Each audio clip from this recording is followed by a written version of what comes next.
Allez, on attaque. Je vais mettre ça comme ça, histoire de vous voir quand même. Parashat Mishpatim. Alors, ce shiur est offert les Louis Nishmat, David ben Mesaouda, Aaron ben Chana, Gabi Mecha, Bat Esther.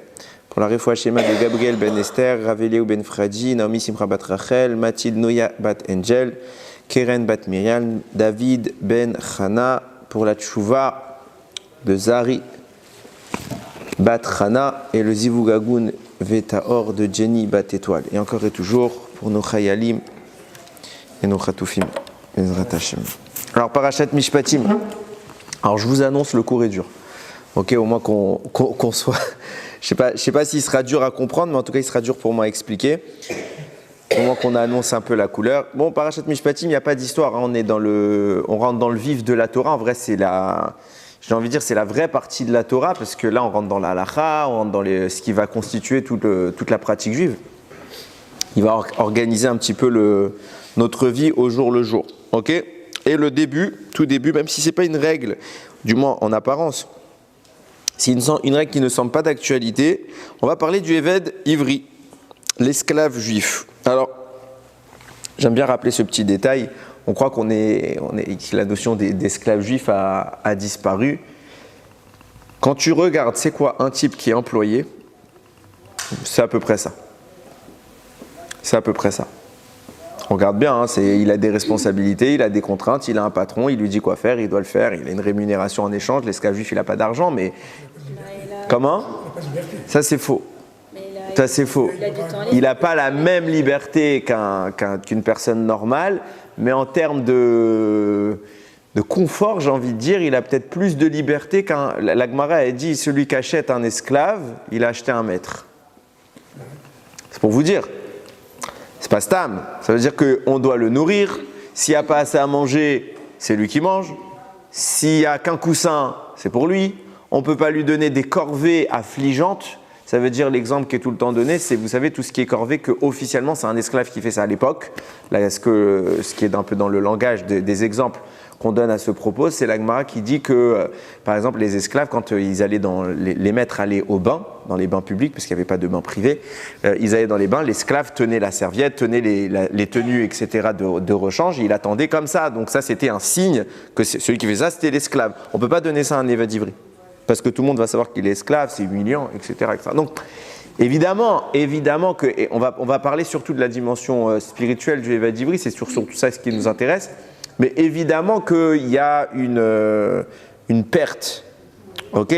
Mais c'est pas le gars qui était battu avec un fouet, etc. Et on lui disait tu fais ce que je te dis, et on lui dit tu fais tout ce qu'on te dit, et il est soumis. Non, il n'y a pas cette soumission là. Donc c'est pas comme on le conçoit. Ok ? Donc je rentre dans le sujet, vous allez voir, moi ce qui va m'intéresser évidemment, c'est pas l'aspect, la contrainte physique, ok ? C'est ce que ça implique sur un plan religieux.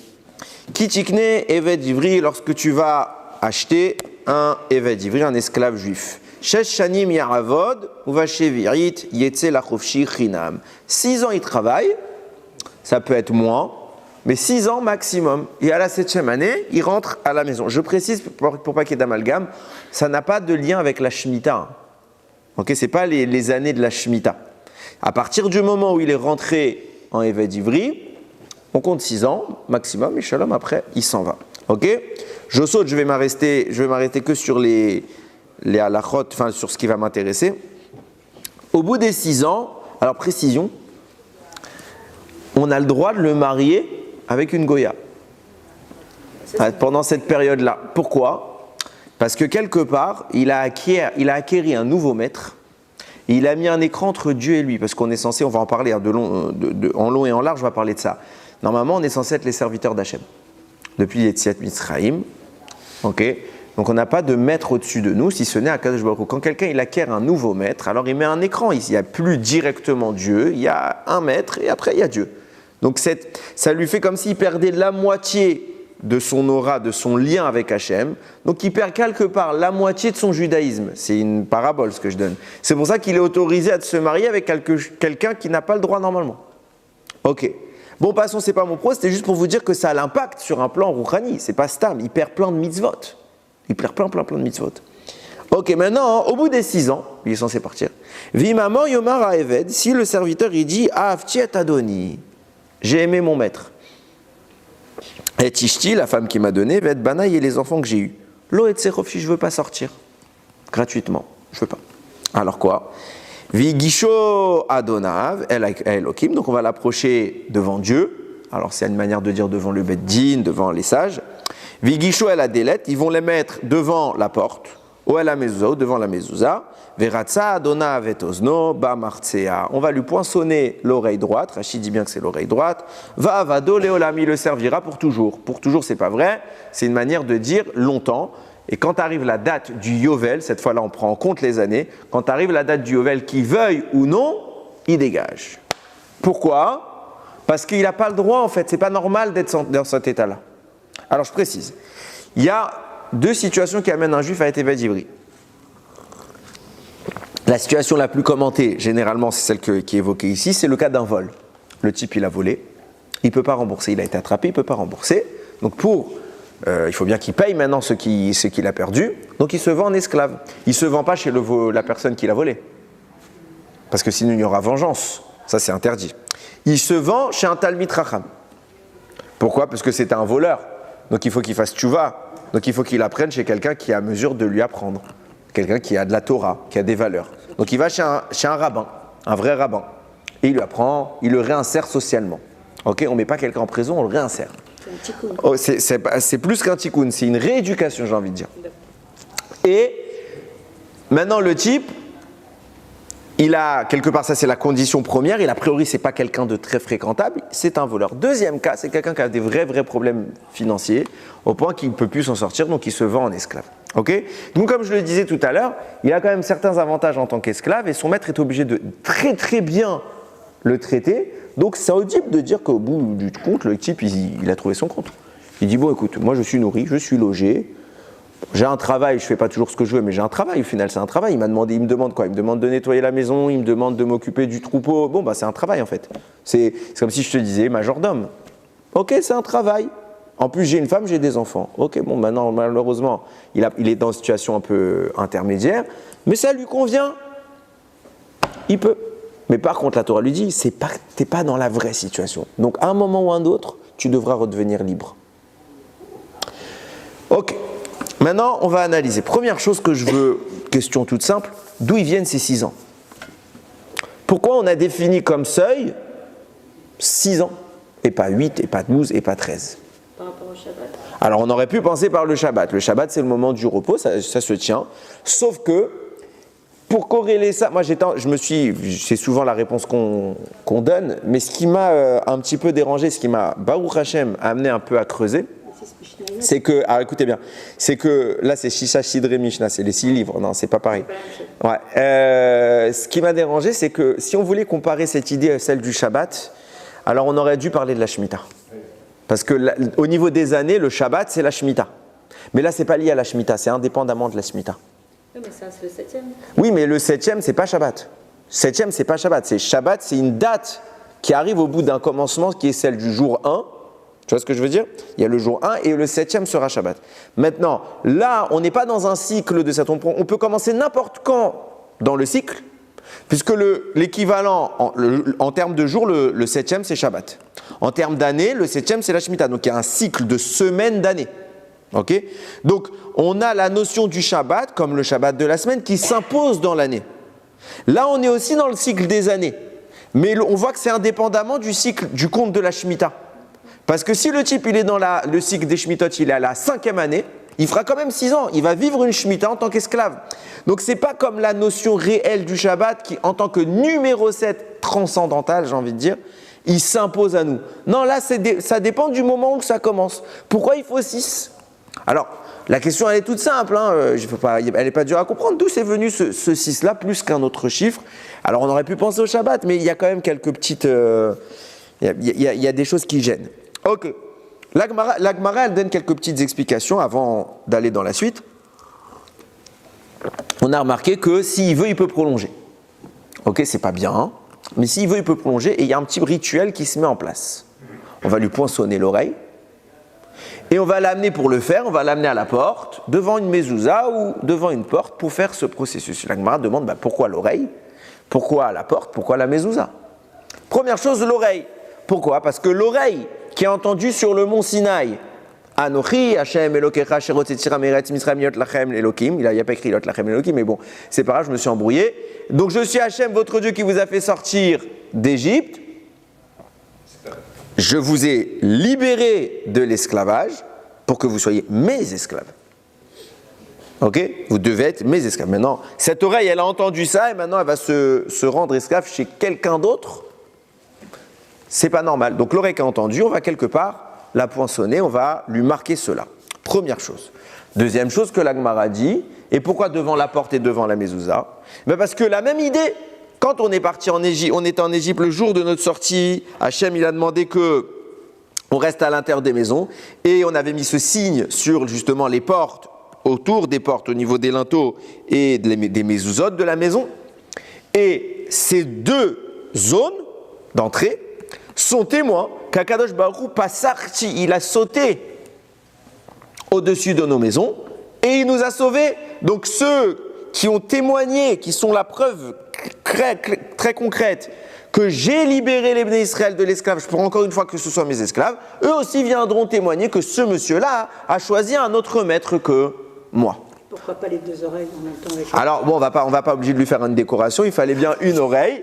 Pourquoi la droite et pas la gauche? Alors la droite, parce que le Rashi il rapporte cela, parce que généralement c'est toujours la droite, on a ce qu'on appelle une Xera Shava, avec le cas du Metzora, le monsieur qui a fait du Lachon Hara, et que lui aussi on devait lui faire une purification qui venait avec le sang, le lobe de l'oreille, et c'était l'oreille droite. Donc comme on voit que généralement c'est comme ça que c'est procédé, donc on a adopté également cela. Oui.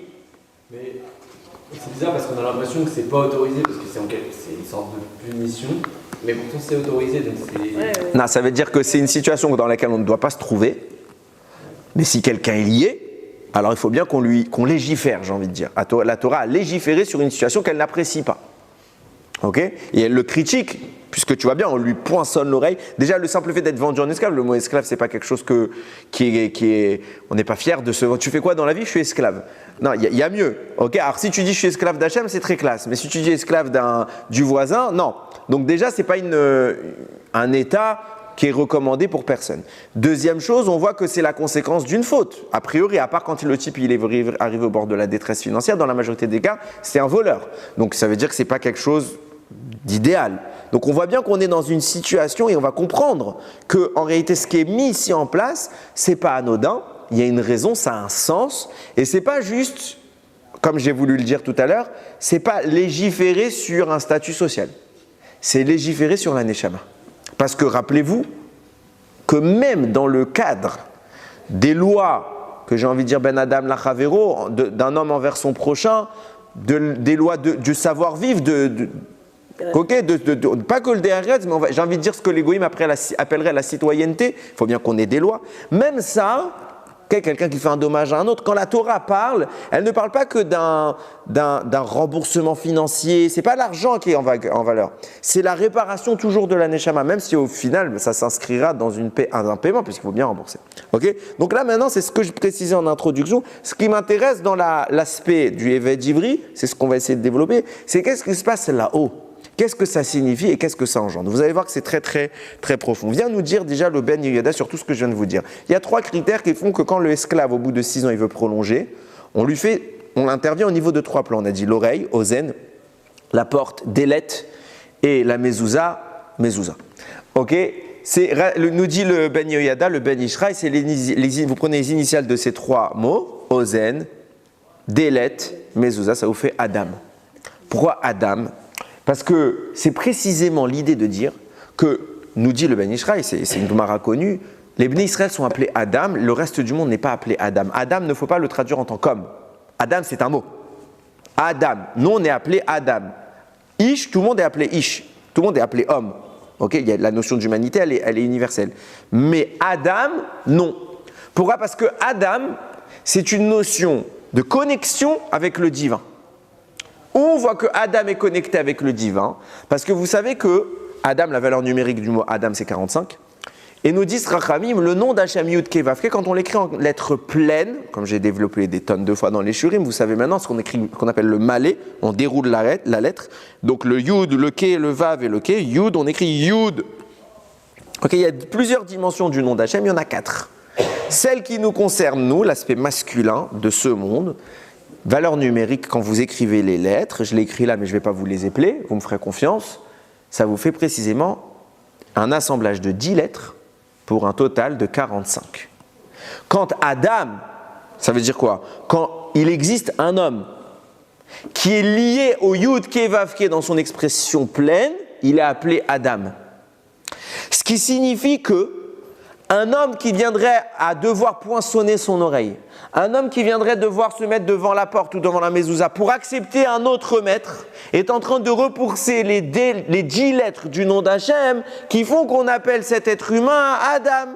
Il reste humain, mais il a perdu son lien avec Dieu. Il met un écran. C'est quoi cet écran? C'est un autre maître qu'Akadosh Baruch Hu Chas Veshalom. Donc il y a cette distance qui s'opère. C'est pour ça qu'on nous précise les 3 interventions qu'on va proférer sur la personne qui vient s'adjoindre un nouveau maître, doivent lui rappeler qu'à la base, il s'appelle Adam, et qu'en faisant cela, il n'est plus Adam. Il perd son kécher avec Akadosh Baruch Hu. Oui. Est-ce que pendant cette cérémonie, il peut se rétracter? Est-ce que c'est un but pour qu'il regrette et qu'il... Sans doute qu'il peut se rétracter, il n'y a pas de problème à ça. Est-ce que c'est ça le but? J'ai envie de te dire du fond du cœur, j'espère, parce qu'en réalité, c'est que il ne doit pas arriver à ça. C'est pas bien ce qu'il est en train de faire. Donc, ça veut dire qu'il est en train... Il a été contraint parce qu'il a fait une avéra. Maintenant, il doit faire tchouva. Il a chuté spirituellement, il est devenu esclave. Mais il doit sortir de ça. Et lui, il est en train de se vautrer dans son statut distant. Et cette distance avec Hachem, elle est terrible. Comme j'ai dit, il perd des mitzvot. Il peut carrément se marier avec une non-juive. Donc ça veut dire que ce n'est pas Stam qu'il a changé. C'est qu'il est dénaturé spirituellement. C'est très grave. Et regardez jusqu'où ça va aller, parce que vous allez voir que là, on a à peine effleuré le sujet. Vous allez voir tout ce que ça implique. On va revenir à l'histoire du meurtre de Hevel. Premier meurtre de l'histoire par Caïn. Nous disent Rachamim, Hevel va se réincarner tout de suite. Plus tard, Adam, il va avoir un autre fils qui s'appelle Shet. C'est le Gilgoul de Hevel. Et plus tard, ce Shet-là et ce Hevel-là, qui sont le même personnage, se réincarneront en Moshe Rabbeinu. Avant d'être Moshe Rabbeinu, il s'appelait Shet et avant, il s'appelait Hevel. Pourquoi Shet? Nous disent Rachamim, c'est le Tikkuné Azohar qui explique comme ça. Shet, c'est les lettres Shin, Tav, les 2 dernières lettres de la Torah. Qu'est-ce que la Torah vient insinuer par cela? C'est que quand est né Shet, le monde a reçu le potentiel de conclusion. Les 2 dernières lettres, celles qui concluent l'alphabet, viennent apparaître chez ce personnage pour dire ça y est, le potentiel amenant le monde à être acheminé vers sa fin, il est né. On comprend parce que ça va être Moshe Rabbeinu qui est le Goël. Ok? Maintenant, qu'est-ce qui se passe? Nous dit le Tikkuné Azohar, normalement, il n'aurait pas dû s'appeler Shet. Pourquoi? Parce que le premier mot de la Torah, Bereshit, vient définir l'essence même de la création. Donc dans ce mot-là, nous disent Rachamim, toute l'histoire, toute la Torah est déjà contenue. C'est pour ça que nous dira le Tikkuné Azohar, ne lis pas Bereshit, mais coupe le mot en 2. Fait bara, shit. Il a créé quelque chose qui s'appelle shit. Shin, yud, tav. Qu'est-ce que ça signifie? Nous dit le Tikkuné Azohar, normalement, Shet n'aurait pas dû s'appeler Shet, il aurait dû avoir une lettre supplémentaire au milieu, c'est un yud. Où est passé ce yud? Première chose, on vient de voir que quand un homme se déconnecte d'Akadosh Baruch Hu, il perd le lien avec les 10 lettres qui ont pour valeur numérique 45, qui font référence à Adam. Donc, qu'est-ce qui se passe à ce moment-là? Nous dit le Tikkuné Azohar, et regardez, ce sont ces mots. Ils nous disent, regardez, analysez la naissance de ce monsieur Shet. Il y a écrit, Vayeda Adam od et ishto. Adam a encore connu sa femme. Vatelet ben, ils ont enfanté un enfant. Vatikrat Shemo Shet, ils l'ont appelé Shet. Ki shat li Elokim zera acher. Parce que Dieu, elle dira Chava, Dieu m'a accordé une autre descendance. Acher. Qu'est-ce que ça signifie? Nous disent Chachamim. Le mot acher, il est très proche du mot echad. Les 2 premières lettres, c'est les mêmes, aleph ret, et la dernière lettre du echad, c'est dalet, La dernière lettre de Acher, c'est un resh. Qu'est-ce qui sépare le resh du dalet? Une petite pointe. Comment s'écrit le resh? Le resh, c'est une lettre qui est comme ça. Donc c'est une lettre incurvée. Le dalet, c'est une lettre qui est comme ça. Ça veut dire que la différence entre le resh qui fait ça et le dalet qui fait ça, c'est ces petites pointes qu'on appelle un kotz, une épine. La petite épine dont je vous parle, nous dit le Zohar, est ce qui passe de Echad, 1, l'unité divine, à Acher. Loï Elecha Elokim, Acherim, tu n'auras pas d'autre Dieu que moi. De l'unité, on passe au pluralisme, à la critique, à la contradiction du divin. C'est l'introduction de l'idolâtrie. Nous disent Rachamim, quand un homme perd son lien avec Akadosh Baruch Hu, il perd ce petit kotz qui se détache et il entre dans la dimension de Acher. Comme je l'ai dit tout à l'heure, l'esclave juif est celui qui a eu un autre maître, Acher. Il rentre dans la dimension d'un autre. Acher veut dire un autre. C'est comme le monsieur du Talmud. Lui, c'est un surnom qu'on lui a donné. Ah oui, mais... C'est Elisha ben Abouya. Il ne peut pas Acherim, puisque c'est d'autres dieux. Ça, ça c'est le pluriel, c'est la même chose. Nous dit maintenant l'idée qu'il faut avoir à l'esprit. Nous dit le Chida, d'où est-ce qu'on vient comprendre que ce Yud là, ce Yud qui est parti de chez chez Shet, qui a s'appelait Shit, où est-ce qu'il est allé? Puisque Shet, c'est Evel. Qui a tué Evel? Caïn. Qu'est-ce qui se passe, nous dit le Chida, quand Caïn naît? Ve Adam yada et Chava ishto. Adam, il a connu sa femme pour la première fois, ils vont avoir un enfant, Vatar, Vateled Ben, Vateled et Caïn. Elle a enfanté Caïn. Et pourquoi elle l'a appelé Caïn? On sait que les noms de la Torah, généralement, ils connotent un événement. Caïn milachon kinyan. Ça vient du langage d'acquisition. C'est pour ça qu'elle dira tout de suite, Vatomer, elle a dit, Kaniti ish et Hashem. J'ai acquis un homme pour Dieu. Caïn vient connoter l'acquisition. Qu'est-ce qu'il a acquis, Caïn? Caïn, c'est la conséquence de la faute du Nachash, du serpent. Quand on a écouté le serpent, on a écouté quelqu'un d'autre que Dieu. Donc on est passé de Echad, la valeur unique du divin, à une parole contradictoire, Acher. Et ce petit point-là que je parle depuis tout à l'heure, c'est là qu'il a été retiré. Nous disent Rachamim à ce moment-là, Caïn, qui va être le prolongement de cette faute, puisque Caïn, c'est le prolongement du Nachash, c'est le mal qui a été implanté chez Chava par cette faute. Caïn va être conné, va acquérir quelque chose. Qu'est-ce qu'il acquiert? Nous dit le Chida, il n'aurait pas dû s'appeler Caïn, puisque le shoresh, la racine de la notion d'acquisition, c'est Kufnoun. Donc il aurait dû s'appeler Can. Il a une lettre en trop. Cette lettre en trop, c'est un Yud. Pourquoi? Parce que le Nachash, le serpent, va réussir à faire cette dissociation entre Adam, l'homme qui est lié aux 10 lettres du nom de Dieu, pour en faire quelque chose de plus bas, quelque chose qui a sombré. Et ce 10-là va être retiré de l'humain pour être transféré chez le mal. Le Yud tombe chez Kuf Nun, qui forme le mot Caïn. Il a perdu, il a volé, il a dérobé le Yud qui devait revenir à Shet, qui était Evel. En le tuant, il affirme la possibilité de la mort, et donc il affirme l'existence du mal que le serpent a inséminé dans le monde. C'est la confirmation de la faute d'Adam. Quand Adam faute, Hachem lui dit « tu mourras ». La mort est entrée. Quand est-ce que la mort pour la première fois a frappé l'humanité? Quand Caïn tue Evel. Donc puisque Evel est mort, il perd cette notion-là, il témoigne que le serpent a un impact, et le Yud se déplace de Caïn, de Evel alias Shit, vers Caïn qui aurait dû s'appeler Kuf Nun. Et donc Shit s'appelle Shet et Kuf Nun s'appelle Caïn. Il y a un déplacement. Il y a une même remarque qui va se faire avec Yaakov et Esav. Je ne vais pas en parler maintenant. Regardez ce qui est en train de se passer. Nous dit le Ben Ishraï. Puis tout à l'heure, je vous parle de cette idée, de cette petite lettre qui dépasse du Dalet. Le Dalet, nous ont dit Rachamim, ce petit code, cette petite épine qui dépasse, nous dit Rachamim, c'est ce Yud. C'est la lettre Yud qui dépasse et qui transforme le Resh en Dalet.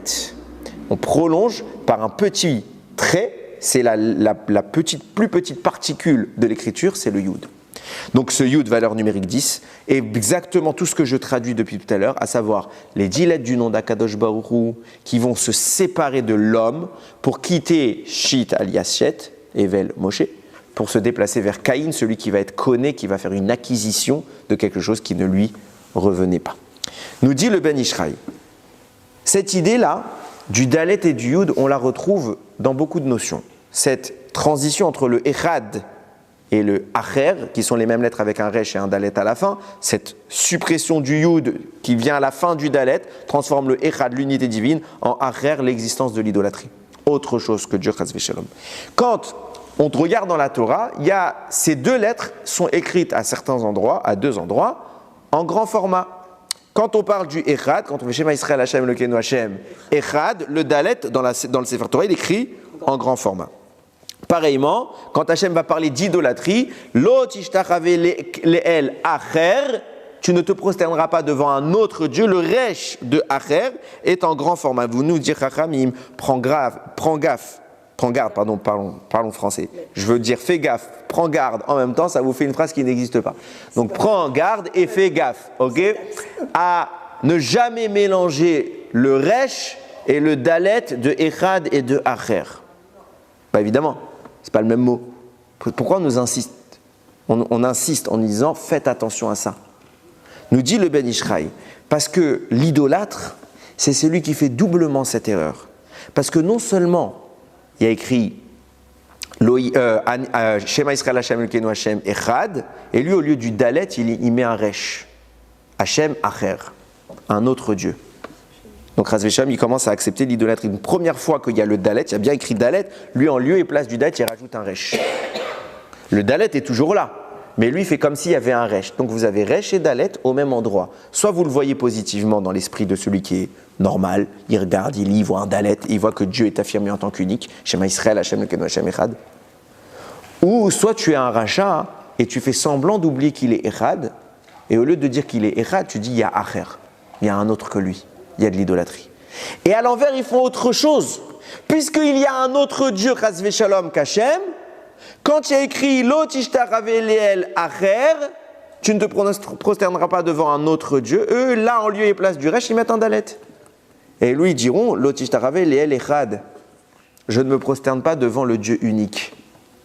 Et ils font cette inversion, cette transformation du Resh et du Dalet, ils la refont à deux reprises. Nous dit le Ben Ishraï, qu'est-ce que cela insinue? Au moment où Adam Arishon, il a accepté d'écouter le serpent, alors il a transformé le Echad en Acher. Et au lieu de se prosterner devant le Echad, il s'est prosterné devant le Acher. Donc il a utilisé deux fois, il a deux fois interverti le Resh et le Dalet et le Resh. C'est pour ça qu'Hachem, quand il va punir la terre, va punir Adam en lui faisant pousser des héronces et des épines, qu'est-ce que c'est écrit? Vekots et des épines, Vedardar et des ronces, Tiatzmi Arlar, ils pousseront pour toi. Kot, c'est quoi? C'est le petit tige qui sort du Dalet.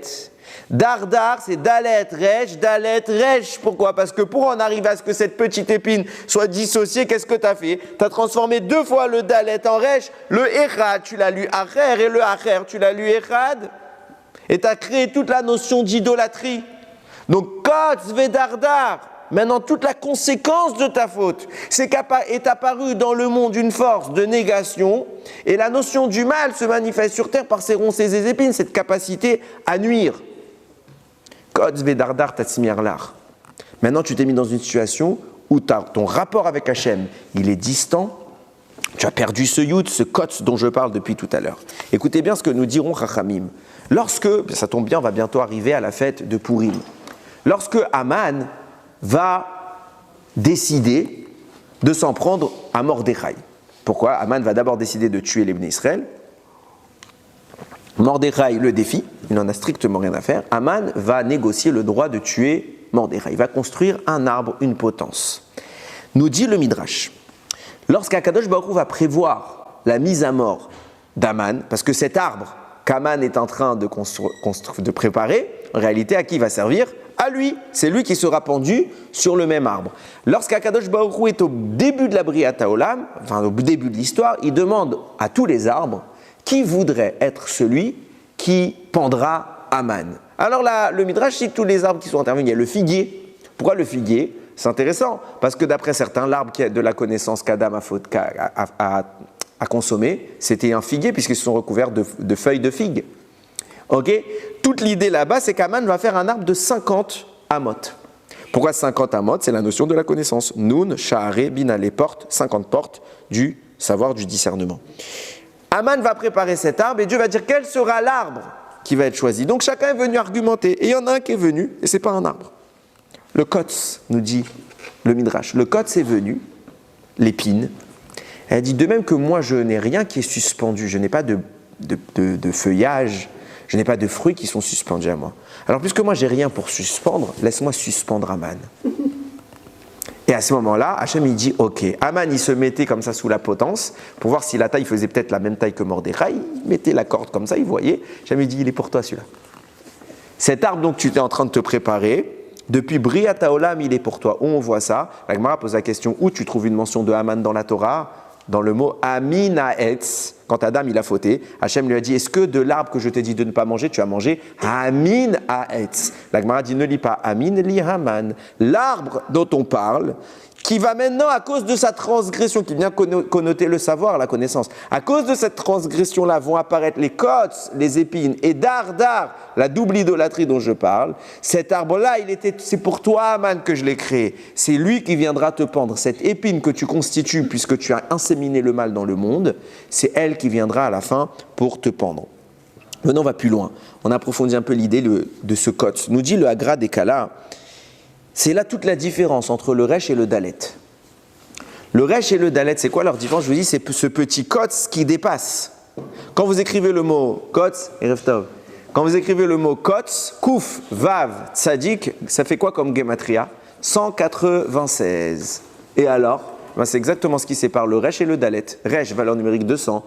Dalet, valeur numérique 4. Quand tu fais 200 moins 4, tu as bien précisément le kotz. C'est toute la descente que vient connoter cette idée-là. Le kotz apparaît pour dire le dalet, maintenant il est plus seul. Il a été complété, il a été dénaturé pour faire apparaître le resh. De echad, on est passé à acher, parce que le kotz, ce qui vient connoter Aman, qu'est-ce que c'est?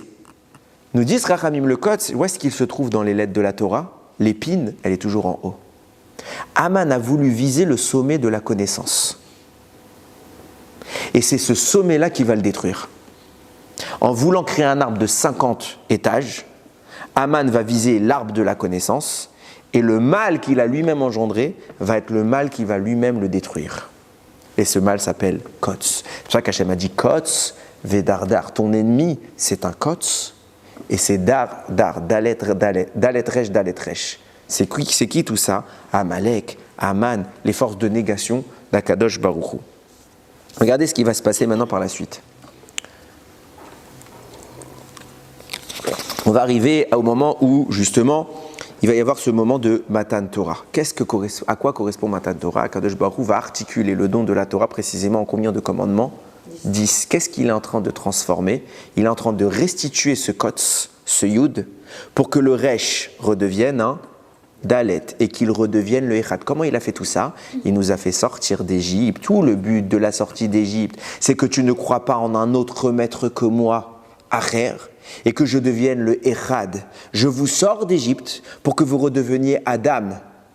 Je saute au-dessus de vos maisons, au témoignage de la mezouza et de la porte, au témoignage, je donne les 10 commandements au témoignage de votre oreille, pour que vous restituiez votre statut premier de Adam, que vous supprimiez l'aspect négatif que représente Aman, et que ce kotz qui s'est séparé du resh, ce yud là, soit réincorporé dans le resh pour qu'il soit prolongé et forme un dalet. Et le echad divin retourne à sa place. Dieu devient enfin le roi qu'il doit être depuis le début.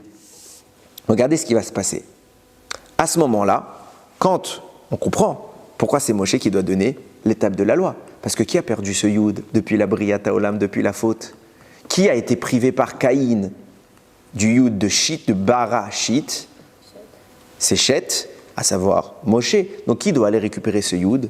Moshe Rabbeinu, il monte au Har Sinaï, lui et personne d'autre sur terre. Il va récupérer les Yud, les Aseret, Adiberot, qui vont faire quoi? Qui vont créer ce lien, nous permettant d'entendre Hachem, notre oreille est réparée. Suite à quoi? Suite au fait que nous ayons été en Égypte et qu'il y a eu les 2 témoins de la porte et de la mezouza qui nous ont replacés dans le statut d'Adam. On récupère ce Yud, on redevient Adam, Moshe redevient Shit. Bara, Shit a été créé justement l'objectif de ce monde, alors on est dans une situation où le mal est repoussé, on en est arrivé presque à Mashiach. Et les 10 enfants d'Aman. Alors ça peut être aussi un rapport avec ça, oui. Oui. Il y a d'autres sujets encore à évoquer sur le sujet. Oui. Pourquoi Moshe, du coup, il n'a pas changé de prénom? Hein? Pourquoi Moshe n'a pas changé de prénom? Bonne remarque. Bonne remarque. J'ai pas réfléchi à la question. En tout cas, Moshe, il lui manque une dimension pour être Mashiach. Qu'est-ce qui lui manque? Il a à la fin, la lettre de la fin, c'est intéressant d'ailleurs. Quand tu prends la lettre de la fin, qu'est-ce qui est quand tu écris Mashiach, c'est même Shin, comme Moshe, même Shin. À la fin, il y a quoi de différence? Je réfléchis en même temps que je te parle. Je n'ai pas vérifié ce que je dis, ça se trouve, ça va aboutir à une ânerie. Mais c'est pas grave, je pense que c'est clair. À la fin, Mashiach, c'est Yud, Chet, alors que Moshe, c'est juste un He.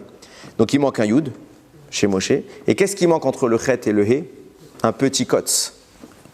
Et ça te fait bien ton Chet. Donc peut-être, je dis bien peut-être, j'ai pas de preuve à ce que je te dis, mais en réfléchissant, ça rentre. Et je m'en sors généralement bien. Regardez ce qui est en train de se passer. Moshe Rabbeinu, il monte au Har Sinaï, il reçoit les Luchot, il arrive sur terre, il vient pour les donner à l'humanité, et on connaît la suite de l'histoire, ça va mal se passer. Moshe Rabbeinu, il va détruire les tables. Pourquoi? Parce que le veau d'or, question que tout le monde pose. En réalité, c'est une question qu'on pourrait poser sur Parashat Kitissa. Mais depuis le ciel déjà, Hachem a dit à Moshe Rabbeinu, ils sont en train de faire le veau d'or. Je vais tous les tuer. Donc, Moshe sait ce qui se passe. Ok, peut-être qu'il ne connaît pas l'ampleur, il sait ce qui se passe. Pourquoi tu prends les tables? Pour les casser en bas. Ne les prends pas. Ne prends pas les tables, ne les casse pas, laisse-les en bon état, nickel. Et quand on aura fait la paix avec Hachem, tu vas les récupérer. Pourquoi il les descend? Pourquoi il doit les descendre? Écoutez bien, nous dit le Gaon de Vina quelque chose d'extraordinaire. Parce qu'Akadosh Baruch Hu lui a dit descends. Et qu'est-ce qu'il lui a dit quand il a dit descends? Comment on dit descends? Red. Vaïdaber Hachem el Moshe, et Hachem il a dit à Moshe, l'er va red, descends, resh dalet. Qu'est-ce qui est en train de se passer? Il faut que tu descendes. Pourquoi? Nous dit le Midrash, la Gemara. Parce que tu es grand. Tu as obtenu les Aseret Adiberot, mais toute ta grandeur ne t'a été accordée que pour Israël. Parce que je vous ai dit tout à l'heure que la conclusion de ce monde, c'était Bara Shit. Mais c'est quoi Bereshit? Rachid nous dit, Bereshit, c'est une référence à Israël. La conclusion, c'est Moshe Rabbeinu qui va l'amener. Mais le but, l'objectif de cette conclusion, c'est Israël. Si Moshe amène une conclusion à un peuple qui n'est pas capable de conclure l'histoire, alors on a un écart qui se produit et on ne peut pas conduire à cette finalité. Donc il faut qu'Israël soit au même niveau, mais maintenant que Israël a fauté, tu ne peux pas être une conclusion alors que la fin de l'histoire n'est pas arrivée, Israël n'est pas prêt, Israël n'est pas mature. Donc tu ne peux plus être la conclusion, mais tu as déjà atteint ce niveau puisque tu as récupéré le Yud. Donc il faut quoi? Il faut que tu perdes le Yud. C'est pour ça qu'il lui dit Red, tu vas du Dalet qui est la reconstitution de ce Yud, tu vas redescendre au Resh. Mais comment on fait ça? Si l'étape de la loi, il les prend là-haut, il les laisse là-haut, alors il reste ce qu'il est. Il faut qu'elle soit détruite. Et là, Moshe va mettre en place un stratagème phénoménal. Sur insinuation de la parole d'Hachem. Hachem lui glisse les mots qu'il a besoin pour comprendre. Et regardez la finesse de ce que Moshe va mettre en place. Nous dit le Khatam Sofer. Qu'est-ce qui se passe à ce moment-là? Moshe réfléchit. Dieu lui a dit, je vais détruire tous les bénis Israël et de toi, je ferai une grande descendance. Pourquoi il lui dit ça? Parce qu'il a promis à Abraham, Yitzhak et Yaakov qu'ils auront une grande descendance et qu'ils recevront la Torah. Si maintenant il détruit tout le monde et qu'il n'y a pas la grande descendance, Hachem, Chas Vesham, il a menti. Donc il dit, j'en garde un, ce sera Moshe, c'est le seul. Et les autres, je m'en débarrasse. Moshe, il réfléchit, il dit, Ribono Shel Olam. Ça veut dire que si moi je reste en vie, Hachem peut tuer les autres. Parce que moi je ne suis pas coupable. Eh bien je vais me rendre coupable. Et qu'est-ce qu'il fait? Il prend les louchot que Dieu a créés, qui sont d'une sainteté, qui sont maaseh yedei Hachem, qui sont l'œuvre de la main d'Hachem. Tu trouves plus saint dans ce monde? Il les prend, il les jette par terre. Il les profane, il les détruit. Qu'est-ce qui se passe à ce moment-là? 2 minutes, vous allez voir, on y vient. Qu'est-ce qui se passe à ce moment-là? Moshe devient Chayav Mita, avec les Bnei Israël. Ah Hachem, tu veux tuer les Bnei Israël parce que moi je resterai en vie. Donc si je reste en vie, tu peux reconstituer un peuple. Mais si moi je dois mourir aussi, et que tu ne peux pas me laisser en vie, eh bien au final tu es obligé de nous sauver tous. Parce qu'il n'y aura plus personne pour tenir ta promesse. Vice de procédure. Vice de procédure. Il n'y a plus personne pour tenir ta promesse. Nous dit le Kliyakar. Qu'est-ce qu'il a fait Moshe Rabbeinu? Pourquoi l'acte de détruire les tables, c'est le prolongement de la faute du veau d'or? Parce que quand Moshe Rabbeinu descend avec les tables, il a ce yud qui le concerne, c'est Aseret Adiberot, il a récupéré, il est devenu shit. Qu'est-ce qui se passe à ce moment-là? Nous disent Rachamim, quand les lettres ont vu le veau d'or, elles se sont détachées des tables et elles ont commencé à remonter. L'âme qui nourrissait les tables a été retirée par la faute du veau d'or. Ça, c'est les Bnei Israël. Moshe va détruire le corps de cette âme. Le corps de cette âme, c'est les pierres, la louchot elle-même. Lui, il va terminer, il va achever l'acte que les Bnei Israël ont commencé. La décision de Moshe de détruire les tables, c'est la conclusion de la faute du veau d'or. On est tous dans le même bateau. Puisque tu veux en tuer un, tu es obligé de tous nous tuer. Soit tous, soit personne. Seulement tous, tu as dit que tu le feras jamais. Donc tu es obligé de tuer personne. Et là, Moshe, sur conseil d'Akadosh Baruch Hu, sans que Dieu le lui dise, il joue sur la loi de la Torah pour assurer la survie de tout le Ham Israël. Tout ça par quoi? Par la perte du Yud. Et tout cela parce qu'Hachem lui dit, Red, tu es monté vers ces 10 niveaux-là, tu es monté vers la Torah pour les recevoir. Red, redescend. Regardez jusqu'où ça va. Puisque tout cela s'est produit, on remet quelque chose en cause. C'est quoi? Yetziat Mitzrayim. Puisque tout l'objectif était de recevoir la Torah. Pourquoi on est sorti d'Égypte? Parce qu'Hachem voulait qu'il n'y ait plus de maître entre lui et nous. Maintenant qu'on a fait ce veau d'or, on a accepté un nouveau maître, on a accepté une idolâtrie, donc le Echad est redevenu Acher. Vous suivez bien jusque-là. Maintenant, qu'est-ce que ça impacte? Qu'est-ce que c'est que tout l'événement dont on est en train de dire? Les Bnei Israël ont reçu la Torah. De Acher, ils ont reconnecté ce Yud, c'est Aseret Adiberot, pour reformer le Echad, et ils ont un lien direct avec Akadosh Baruch Hu. Qu'est-ce qu'on fait? On détruit cette Torah, donc on retourne dans le Resh, en lieu et place du Dalet. Qu'est-ce qui s'était passé en Égypte? Hachem, il a dit, j'ai mes témoins que Passar, j'ai sauté au-dessus de vos portes. Mes témoins, c'est ma mezouza et la porte. Il y a l'oreille qui est témoin que la conclusion de ce saut vous a permis de recevoir la Torah. Une des explications du saut qu'Akadosh Baruch Hu a fait en Égypte, non seulement qu'il nous a sauvés de Makat Bechorot, mais surtout qu'il a sauté le temps de notre Géoula. Nous sommes, Parashat Bo, la Torah fait un recensement, on est resté 430 ans. Tout le monde sait que ce n'est pas vrai, on n'est pas resté 430 ans, on est resté 210 ans. Donc qu'est-ce qui se passe? On est passé de 430 à 210. D'où ça vient cette idée que nous ayons pour obligation, il fallait qu'on reste 210 ans en Égypte. Qu'est-ce que c'est que ces 210 ans? C'est précisément ce que je vous explique depuis tout à l'heure. C'est que puisqu'on a fait des Averot, on s'est déconnecté d'Hachem, on a supprimé le Echad. Le Echad, c'est le Dalet dont je parle, qui est composé d'un Resh, avec un petit Yud, valeur numérique du mot Resh, de la lettre Resh, 200, valeur numérique de la lettre Yud, 10, 210. Tout le but de l'esclavage en Égypte, c'était de recoller le Resh avec le Yud pour que Hachem soit Echad. Maintenant qu'on a détruit les Luchot, alors Hachem, de nouveau, il n'est plus le Echad de ce monde. On resépare le Yud se remonte, il ne reste que le veau d'or. Il ne reste que le Nachash. Il reste que Amalek. Qu'est-ce qu'Akadosh Baruch Hu dira? Kotz vedardar, ils sont de retour. Le Kotz, il s'est séparé du Dalet, il est indépendant. Et Dardar, puisque vous avez enlevé ce Kotz, alors vous avez remplacé le Dalet par un Resh à 2 reprises. Aman va prendre sa place, Amalek va prendre sa place. C'est intéressant. Qu'est-ce qu'on doit faire au type qui veut maintenir son statut, parce que maintenant on va peut-être commencer à pouvoir revenir au Évêque d'Ivry, parce que c'était quand même à la base le sujet. Qu'est-ce qui se passe? On prend le type qui a dit « je vais être évêque d'Ivry ». Vous allez voir comment la Torah elle a donné des détails dans ces psukim, c'est terrifiant. C'est terrifiant. Le évêque d'Ivry, c'est qui? C'est ce monsieur qui a volé, retenez bien, c'est un voleur. Il a donc un nouveau maître, donc il est passé de Echad à Acher. Et à la fin, il dit « je veux rester comme ça. Je veux prolonger mon écart avec Hachem ».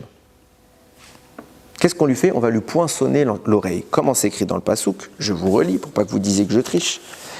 Veratza Adonav et Ozno, si je me trompe pas, voilà, Veratza Adonav et Ozno, on va lui poinçonner l'oreille, Bamartzea avec un poinçon. Le mot Martzea, Veratza, les initiales, le Shoresh, la racine, c'est Resh, Tzadik, Aïn, qui peut se lire Retsua, une lanière. Pour ceux qui étaient là quand j'ai fait le cours sur les 39 coups de fouet, il y a un peuple qui est appelé la lanière, qui est en permanence prête à frapper les Bnei Israël. C'est qui? Amalek, il est appelé Retsua, Ra'am ou Chenet la pour Anout. C'est une mauvaise lanière, un fouet, qui est tout le temps prête à la punition du Ham Israël. Puisque vous avez fauté, alors qu'est-ce qu'on va dire à ce Éved-là? Tu veux un autre Dieu? Alors Martseya, on va te rappeler, plutôt l'autre oreille, c'est la droite, on va te mettre un poinçon pour te rappeler qu'à cause de cet état que tu es en train de causer, tu nourris une force terrifiante qui s'appelle Amalek et qui a l'arme, qui tient le bâton pour nous frapper. Puisque tu t'éloignes d'Hachem, alors le poinçon te rappelle, cette oreille doit te rappeler que tu n'es plus Adam. Et pourquoi tu n'es plus Adam? Quand est-ce que Adam a disparu? Au moment où Amalek et Aman sont nés. Tu leur as donné le bâton pour te frapper. Et maintenant, qu'est-ce que ça implique? On va pouvoir reprendre les versets, vous allez voir, dans l'ordre. Ki tikne. Je reprends les passos. Ki tikne evet d'ivri. Quand tu achèteras, tikne, c'est un kinyan. C'est quel est le personnage de l'histoire qui faisait référence au kinyan? Caïn, qui avait volé un yud. Quand tu vas vouloir faire le kinyan, c'est quoi le kinyan? L'achat, qui va te permettre de récupérer le yud. Alors, qu'est-ce qui va se passer tout de suite après? Comment je récupère le yud? Par les aseret adiberot, les 10 commandements dont je parle depuis tard. C'est le lien avec les 10 lettres du nom d'Akadosh Baruch Hu. Alors, qu'est-ce qui se passe? Eved ivri. Quelle est la différence entre le mot Eved et le mot ivri? Eh bien, c'est le même. Eved, Aïn, Vet, Dalet. Ivri, Aïn, Vet, les deux premières lettres identiques. Resh, Yud. Qu'est-ce qui se passe? De Eved, Hachem, tu as pris le Dalet de la fin, tu l'as encore séparé, tu as enlevé les Aseret Adiberot, et de lieu d'avoir Hachem Echad, tu as Elohim Acherim. Et donc tu as ton Resh et ton Yud. Tu es redevenu autre chose, toute la raison de l'exil en Égypte, pour nous appeler des Ivrim. C'est parce qu'il fallait recoller le Resh et le Yud pour devenir Eved, Eved Hachem, serviteur de Dieu. Pendant 210 ans, c'était toute la valeur numérique du Resh et du Yud. Maintenant que toi, tu as été Eved, alors on doit te racheter. Ça veut dire quoi? Tu dois racheter ton Yud. C'est pour ça qu'on dit Kitikne, quand tu vas acheter ce que Caïn a déjà acquis. Tu vas lui récupérer le Yud pour que de Ivri, tu redeviennes Eved Hachem. Et qu'est-ce qui se passe par la suite? Une fois qu'on est Ivri, on a récupéré ce Yud, alors Shet redevient Shit, on redevient Bara, Shit, on redevient la création du monde. Qu'est-ce qui se passe? Eh bien du coup, s'il le souhaite, s'il accepte, Yetse la Chofshi, il sortira libre. Yetse la Chofshi. Lisez bien le mot Chofshi, on peut le couper en deux mots, Chofesh et Yud. Mais ne lisez pas Chofesh. Comment on dit chercher en hébreu? Les Chapes. Ça s'écrit pareil. Yetse, il sortira, une fois qu'on a racheté les Eved Ivri, tout l'objectif c'est de récupérer ce Yud. Il va Yetse sortir les Chapes pour chercher quoi? Il reste un Yud, il sort pour aller récupérer son Yud, pour de sortir de Ivri, ce serviteur avec un maître intermédiaire qui va redevenir le Eved Hachem. Et malheureusement, si Chaz Veshem, il répond à Afti et Adoni. J'ai aimé mon nouveau maître, j'ai aimé mon idolâtrie. Lo etse chofshi. Je ne sortirai pas libre. Lo etse les chapes yud. Je ne sortirai pas récupérer le yud. Ah, tu veux pas récupérer ton yud? Alors Hachem te dit, on va aller t'amener ba martsea veratsa adonav et ozno. On va lui poinçonner. Tu récupères pas le yud, tu nourris Amalek. Alors je te mets la retsua au niveau de l'oreille, ce bâton que tu donnes à Amalek pour te frapper. Je te le place, rappelle-toi de ce que tu es en train de faire. Tu es en train de t'éloigner de la notion d'Adam, tu es en train de t'éloigner d'Akadosh Baruch Hu, tu es en train de nourrir le mal. Et où est-ce que je vais t'amener? Veratsa Adonav et Ozno. Et on va l'amener El Adelet ou El Amezouza. Je vais l'amener soit devant la porte, soit devant la Mezouza. Regardez combien de Rémazim il nous met Hachem dans sa Torah. Je vous ai dit qu'est-ce qu'il a fait le type. Il avait un Dalet. Il l'a transformé en Resh, puis en Yud. Venez, on écrit les lettres que je vous parle entières. Dalet. Qu'est-ce que c'est que le Dalet? C'est la réunion du Resh et du Yud.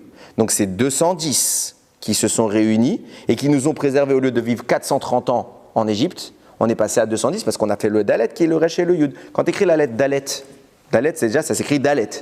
Ok, ça fait une porte. C'est quoi les lettres cachées? Lamed Tav, Lamed 30, Tav 400. Au lieu d'avoir les 430 années d'exil, qu'est-ce que tu as fait? Tu as recollé le Resh et le Yud. Tu as eu 210. Précisément, je t'amène vers la Délette pour te rappeler que c'était ça le but. Pourquoi la porte? Parce que c'est elle qui est témoin que tu es sorti d'Égypte et que j'ai sauté de 430 à 210. Et après, qu'est-ce qui restait comme lettre? Maintenant que tu as séparé ce dalet et ce yud, que tout ce travail-là, tu es en train de le nier, il reste quoi maintenant? Il te reste un resh. Resh, ça s'écrit resh, yud, shin. Et il te reste un yud. Yud, vav, dalet. Prenez les lettres qui sont à chaque fois en trop. Dans resh, yud, shin, vous avez yud, shin. Vous suivez? On avait dit derrière yud, vous avez vav, dalet. Donc on a un shin, un yud, un vav et un dalet. Ça vous crée 2 mots. Vous avez déjà remarqué qu'est-ce qui est écrit sur le rouleau de la mezouza? La seule chose qui est vers l'extérieur, il y a écrit quelle lettre? Shin, dalet, puis yud. Pourquoi Shin, Dalet et Yud? C'est le nom d'Hachem qui vient signifier Shomer Daltot Israël, le gardien des portes d'Israël. Hachem est notre protecteur. C'est pour ça qu'en Égypte, il s'est mis devant nos portes et il est sauté par-dessus. Qu'est-ce qu'on a fait à ce moment-là? Tu es en train de dire que Hachem n'est pas le Shomer Daltot d'Israël puisque tu n'as pas voulu le Dalet, tu as voulu le Resh et le Yud. Donc qu'est-ce que ça cache tout cela? Shin, puis Dalet, puis Yud. Tu renies qu'Akadosh Baruch Hu, il est ton Shomer. Ah, il n'est pas ton Shomer. Il reste donc un Vav. Tu vas devoir travailler 6 ans. Pourquoi 6 ans? Parce que c'est exactement ce qui te manquait pour faire bara shit. Shit en araméen, nous dit Rachamim, nous dit Rabbi Shimon Bar Yochai dans le Zohar. Dieu, il a créé 6.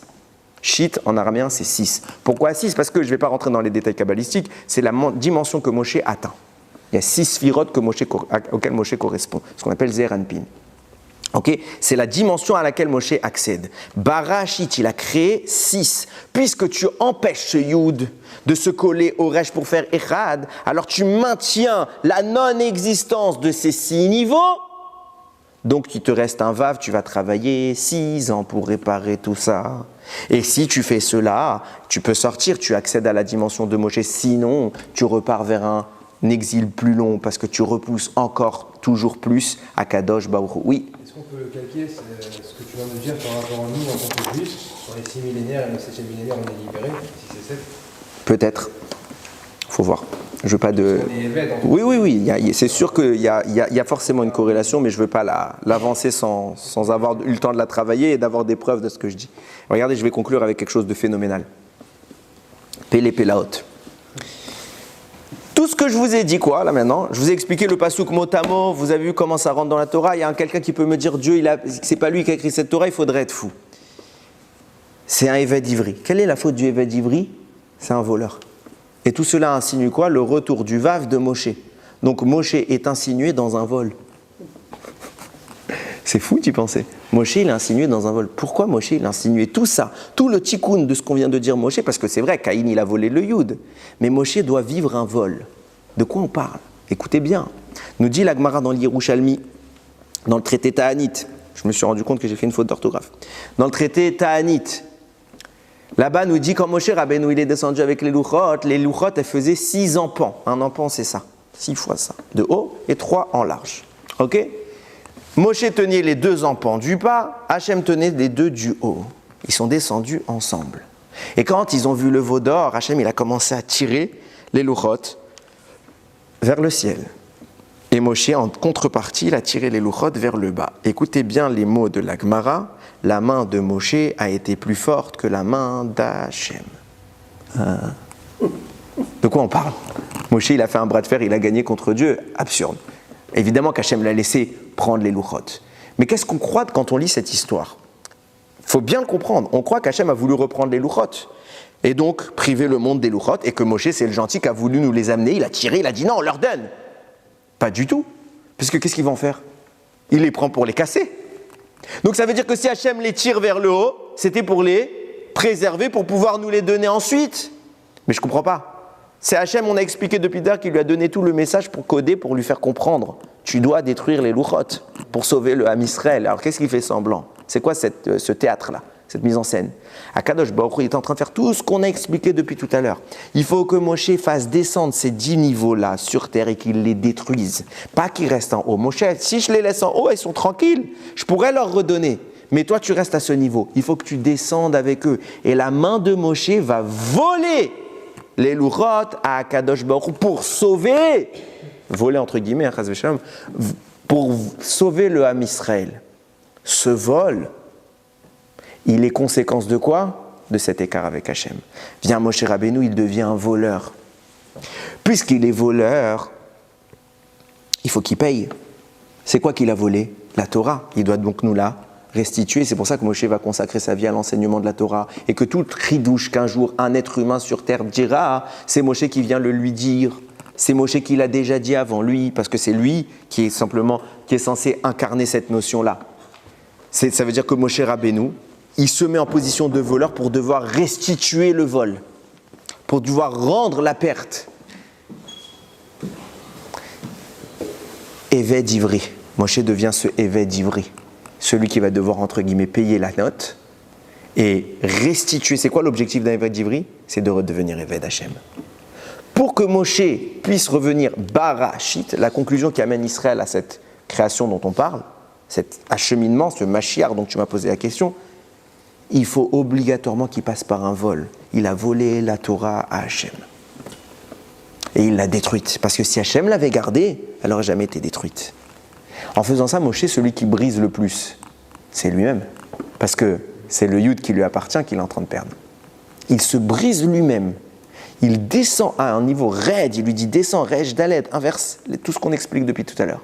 Et redevient un serviteur distant de moi. Pourquoi? Parce que si tu redescends en bas avec tout le peuple, ensemble vous pourrez remonter au terme de ce travail que je vous demanderai de faire ce tikkun. Tout le problème de notre exil, qu'est-ce qui fait que Moshe Rabbeinu ne revient pas pour nous libérer? C'est qu'on a autre chose entre nous et Dieu. J'étais en train de penser, ça m'a terrifié. Ça m'a terrifié. Aujourd'hui, on parle plus de Donald Trump que d'Hachem. On parle plus de Vladimir Poutine et Donald Trump que d'Hachem. Je ne sais pas si on s'en rend compte. Et le plus choquant de l'histoire, c'est que même les rabbins, même dans les cours, aujourd'hui, on me cite quand je parle avec des gens, t'as vu Ravatel, il a dit quoi sur Donald Trump? Il se passe ça, il se passe... Et Vladimir Poutine, il est en train de préparer ça. Un rabbin. Mais moi, quand on me parle d'un rabbin, tout ce que j'attends, c'est quoi? Quel ridouche il a dit? Quel enseignement de Torah il va m'apprendre? Je m'en fiche qu'il parle de Donald Trump, j'ai pas besoin de lui, moi aussi je peux parler de Donald Trump.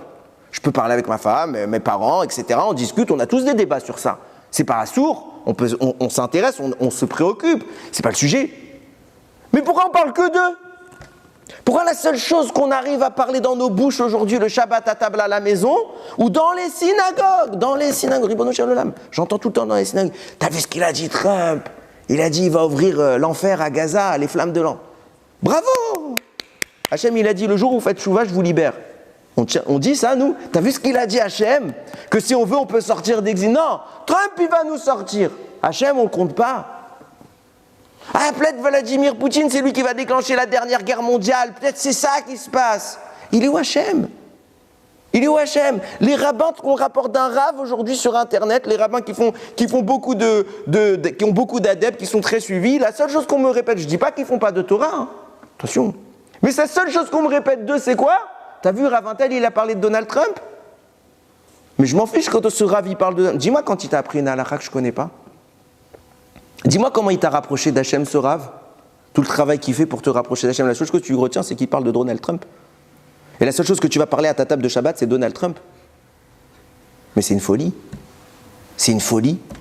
Où il est Hachem? Où il est Hachem? C'est terrifiant. On a mis quelque chose d'autre entre nous et Hachem. Et nous, on voit en ça, peut-être c'est le signe. C'est le signe qu'on est complètement à l'ouest. Qu'on est complètement perché. Alors, Mashiach, il va venir, il n'y a pas de doute, très bientôt. Amen. Bekarov. Mais... qu'est-ce qu'on est en train de faire à Botaï? Qu'est-ce qu'on est en train de faire? On est en train d'inverser les priorités. Du Dalet, on passe au Resh. Du Echad, on passe à Acher. On place notre confiance aux États-Unis, à l'Europe, je ne sais pas qui, je ne sais pas si on peut leur faire confiance à eux, etc. Mais Ribono Shel Olam, mais c'est une folie, c'est tout ce que je vois dans ce shiur-là. J'étais en train d'écrire ce shiur, ça m'a fait tilt. J'ai dit, mais c'est une folie. On est complètement timbré. On a tout perdu les repères. Notre seul repère de toute l'histoire du Ham Israël, il s'appelle Hachem. C'est lui, que lui, toujours lui. On parle que de lui, il n'y a que lui, il n'y a que lui, il n'y a que lui. Et maintenant, nous, on est dans une génération, on pense à tout sauf à lui. Il ne faut pas se tromper. Il ne faut pas être fou. C'est édifiant d'en arriver à ça. Ça veut dire qu'en réalité, celui qui est en train de gagner, c'est Haman. C'est flippant. C'est lui qui est en train de réussir à nous pervertir l'esprit et à nous donner une importance à ce qu'il n'en a vraiment, mais vraiment pas. Vraiment pas. Et combien, franchement, et je sais, parce qu'on a tous les mêmes familles, hein, on n'est pas différents, je me prétends pas mieux que vous. Mais combien d'heures on parle sur ça? Et je dis pas que tu peux pas du tout en parler, c'est la vie. Mais combien d'heures? Combien de cours sur Internet parlent de ça? Combien de cours? Mais c'est pas un cours, c'est pas de la Torah. Là maintenant, je suis plus en train de vous faire de la Torah. Là. Je suis en train de faire du bitul Torah, pour vous rappeler qu'il faut faire de la Torah. C'est une folie. Franchement, c'est quelque chose qui m'a... Tout à l'heure, j'étais en train de préparer ce shiur, de terminer. J'ai dit, mais... j'étais pas encore à la conclusion. J'étais encore au milieu. J'ai pris sur mon brouillon et j'ai écrit Donald Trump. J'ai dit, ce sera lui ma conclusion. Ce sera lui ma conclusion. Ah, il a du mérite, hein, Kol HaKavod. Non, peut-être que c'est quelqu'un de bien, c'est pas le sujet. C'est pas l'Hachem, c'est pas lui le Mashiach, il est rien. Il est rien. Il sera un outil, peut-être. Amen, amen, que ça amène. Mais ne voyez pas en lui quoi que ce soit d'autre que la main d'Hachem. C'est Hachem qu'on doit voir. Il est là, Hachem. Il est partout. Et nous, on se focalise sur l'apparence et pas sur la profondeur. Rabotaï, oui, Mashiach, il arrive. On n'en doute pas. Pas parce qu'on arrive à la fin. Pas parce que le monde s'agite. Vous savez, c'est loin d'être la première fois que le monde s'agite. C'est loin, loin, loin, loin, loin. Et je pense qu'on est loin d'être la première génération à se dire « ça y est, Mashiach, il arrive ». On est loin, loin de ça. Des centaines de générations se disent tout le temps « il y a Mashiach, il y a Mashiach ». Moi, depuis que je suis petit, on me dit « il y a Mashiach », donc j'attends toujours. Oui, j'attends. Mais c'est ça l'erreur. C'est qu'il ne faut pas attendre Mashiach parce qu'il se passe quelque chose. Il faut attendre Mashiach parce qu'on doit attendre Mashiach. Parce qu'on doit attendre qu'Akadosh Baruch Hu vienne enfin régner, juste pour lui. Alors on est pressé comme des enfants qui regardent par la fenêtre quand papa il arrive. C'est tout. Mais pas parce qu'il y a Trump, pas parce qu'il y a une guerre, pas parce qu'il y a l'Iran, pas parce qu'il y a le Hamas. Non, non, c'est une erreur. C'est pas pour ça Mashiach. C'est tout sauf ça Mashiach. Ça, ce sera le petit détail. Vous savez, quand il y aura Mashiach et qu'on va enfin sortir, on va enfin retourner à la liberté, tous ces détails-là, ce sera des anecdotes. Ce sera des anecdotes. Ce que nous, on parle des heures et des heures et des heures à parler dans le vent, ce seront des anecdotes. Et quand on racontera ça à nos enfants, ils vont dire « Papa, je m'en fiche. Il y a Hachem maintenant. Tu me parles d'un truc qui est petit comme ça, alors que j'ai... Ad blidaï, tu me donnes 1 centime contre des milliards et des milliards et des milliards sans fin de zéro. C'est ça que tu me vends, tes histoires, papa, il y a mieux quand même. » C'est ça qu'on doit se dire dans la tête. On arrive à Mashiach? Oui. Oui. Tous les jours, on arrive à Mashiach. Un jour de plus, c'est un jour de plus près de Mashiach. C'est mathématique. Ok. Maintenant, c'est quoi notre travail à nous? C'est pas de voir les autres, c'est de voir Hachem. Hachem, Hachem, Hachem. J'étais en train d'écrire ce shiur et j'ai dit à ma femme, Ribono Shel Olam, tout est dans la Torah. Tout est dans la Torah. Comment 2 lettres, un resh et un dalet, il y a un petit point qui dépasse, t'as vu tout ce qu'on sort? 8 pages. 8 pages de Torah. Mais c'est phénoménal. Comment dans un pasouki, Tikné, on parle de Caïn, Eved, Ivri, on parle de la transformation qui s'est passée en Égypte les 210 ans, on aurait dû vivre dans le Dalet, il y a 430, et il y a le... Mais c'est une folie qui a écrit ça. Devant quoi on doit s'émerveiller, devant quoi on doit avoir les yeux qui explosent, qui sortent de notre visage. C'est devant cette Torah, devant Ribono Shel Olam, combien il est merveilleux. On devrait tellement ouvrir notre bouche pour parler de lui, parce qu'il y a tellement à dire, et on passe tellement de temps à ne pas parler de lui pour parler de Acher, Chas v'Shalom. C'est ce que j'appelle l'idolâtrie moderne. On n'est pas des idolâtres, Chas v'Shalom. Mais c'est une idolâtrie revisitée 2.0. On est en train de faire des choses secondaires, des choses prioritaires. Je disais tout le temps à mes élèves, vous savez, il y a écrit dans la Gemara qu'on a annulé le Yetzer Hara de l'idolâtrie. C'est vrai, les Chachamim, ils ont fait la Shrita au Yetzer Hara. Pourtant, il y a des pays idolâtres. Donc si tu me dis que le Yetzer Hara a disparu, il n'y a plus d'idolâtrie. Et pourtant, il y a encore d'idolâtrie. Comment ça se fait? Ça veut dire que quand on dit qu'on a annulé l'idolâtrie, on a énormément réduit son impact, ce qui explique que le monothéisme se soit grandement installé. Mais il y a un reste. S'il y a un reste... Les stars, on les appelle les idoles. Exactement ce que j'allais dire. S'il y a un reste, ça veut bien dire qu'il doit nous impacter. Comment il m'impacte? Alors moi je pense que Chachamim nous ont un petit remèze. Comment on appelle l'idolâtrie dans la Gemara? Avodat Kochavim. Le culte des étoiles. Comment on appelle aujourd'hui nos idoles? Des stars, des étoiles. Donc Chachamim, ils nous ont mis des gens qu'on en a fait des étoiles, des idoles, et on court après eux pour que le type il me fasse un autographe, un peu d'encre sur un t-shirt de foot. Mais il faut être fou. Il faut être fou. Des fois j'entends les gens, t'as vu un tel, il est mort. Et c'est pas plus grave que lui, il meurt. Je suis pas content pour lui qu'il est mort. Mais que n'importe quel enfant dans le monde. C'est quoi le plus grave? Moi je leur disais à ces garçons-là, je leur disais, vous avez une photo de qui dans votre chambre?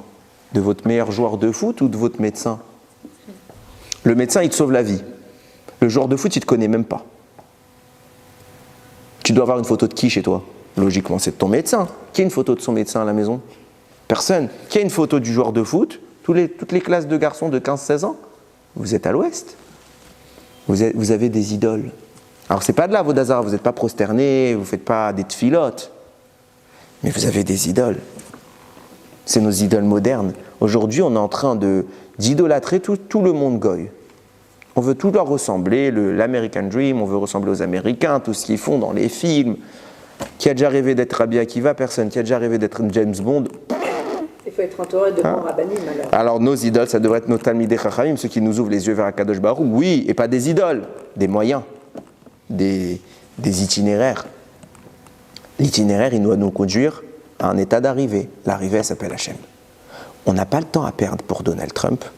Alors, parlez-en 10 minutes quand il se passe quelque chose, il a signé un nouveau papier. Allez, 10 minutes, ok, c'est humain. Mais le reste, parlez un peu d'Hachem. Parlez un peu d'Hachem à la table de Shabbat. Il y a quelqu'un qui m'a dit, je donne aussi cours à Nathaniel le mardi, il y a quelqu'un qui m'a dit, c'est embêtant parce que votre cours, je voulais le faire à table, mais c'est trop long, c'est trop compliqué, j'arrive pas. J'ai été super content. Pas parce que c'est compliqué. J'étais super content, la personne, elle veut faire le cours à table. J'ai dit, ou Hachem, je veux faire le shiur à table. Mais ne fais pas tout le shiur, parce que si à table de Shabbat, tu fais un shiur d'1h15, tu vas te faire tuer. Alors prends un passage, dis 10 minutes. T'es pas obligé de tout répéter, dis 10 minutes. T'as des mots de Torah à dire, tu vas parler d'Hachem. Mais je suis venu dans ce monde, il y a quelqu'un qui parle d'Hachem grâce à moi, j'ai gagné. Ça, Kedaï. Juste pour ça, ça valait la peine de venir. On parle de Dieu, on parle de la vérité, on parle de Hachem Echad, le Shmo Echad. Il ratsonne que le Acher, on l'efface très rapidement, qu'on lui rajoute la Aseret Adibérot pour qu'il redevienne le Echad, et qu'enfin on puisse proclamer la venue du Mashiach, Barashit, que Israël soit aligné avec Moshe Rabbeinu cette fois. Tout ça pour nous élever à un niveau où on contemplera Kadosh Baruch Hu. Shlomo Amelech, il dit Ishakeni min shikot piou, qui m'embrasse des baisers de sa bouche. De quel baiser de sa bouche? De même qu'Akadosh Baruch Hu, il est venu nous parler avec sa bouche au Har Sinaï. Reviens nous parler, viens on parle avec Akadosh Baruch Hu, avec notre papa, Avinu Sheba Shamayim, le roi du monde, le créateur de ce monde, qui soit enfin le roi dans sa création, qu'on puisse l'introniser, reconstruire son Beth Amikdash et à nouveau être à son service les Ovdim, les Avadim, pardon, les serviteurs d'Akadosh Baruch Hu et pas les serviteurs de quelqu'un d'autre. Baruch Adonai Leolam, Amen ve Amen. Exact.